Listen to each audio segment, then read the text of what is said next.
గౌరవనీయులు అరవింద్ గారు, మీరు మాట్లాడింది ఇది. ఈ ఏం వాగుతున్నాడు? ఎగిరే గుర్రం ఎక్కడ, గబ్బు గాడిద ఎక్కడ? తోలు దొడ్డైంది ఈ కంచర్ గాడిది, గబ్బు గాడిది ఎక్కడ? ఈ గబ్బు గాడిది నువ్వేం బిక్తున్నావు? హనుమకొండలా నువ్వేం బిక్తున్నావు చెప్పండి. మరి ఏం బిక్తుండండి? ఎంత చిల్లర బతుకులు రాబాయి నీది మీ అయ్యేది. Useless fellow, your the cheapest third rated fellow on this planet. మీరు ఎట్లా మాట్లాడి ఉండాల్సింది, ఎట్లా మాట్లాడి మీరు ఆదర్శంగా ఉండాల్సింది. అంటే అది తప్పు అని చెప్తున్నప్పుడు ఎట్లా మీరు ప్రశ్నిస్తారు కనుక అది కూడా చెప్పడానికి ఈ వీడియో. వారు అసభ్యంగా మాట్లాడారు, మీరు చెప్పాల్సిన తీరేది. అమర్యాదకరంగా మాట్లాడారు, ఆధారాలు లేకుండా మాట్లాడుతున్నారు, తప్పులు మాట్లాడుతున్నారు. అట్లా మాట్లాడకండి అని మీరు అభ్యర్థించాలి. ఈ మాటలు చెప్పి ఉండాల్సింది. గౌరవనీయులు వారి తండ్రి గారు కూడా అట్లా మాట్లాడడం ఎంతవరకు సమంజసము?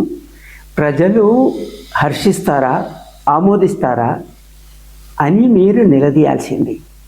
ఈ మాటలకు బదులు మీరు ఇందాక మాట్లాడిన మాటలు ఎంతవరకు సబబండి? వీటిని ఇట్లాగా కొనసాగించాలా? దయచేసి ఆలోచించండి. మా నాయకులుగా, మాకు ఆదర్శంగా ఉండాల్సిన వారిగా, మా శ్రేయస్సు కోరే వారిగా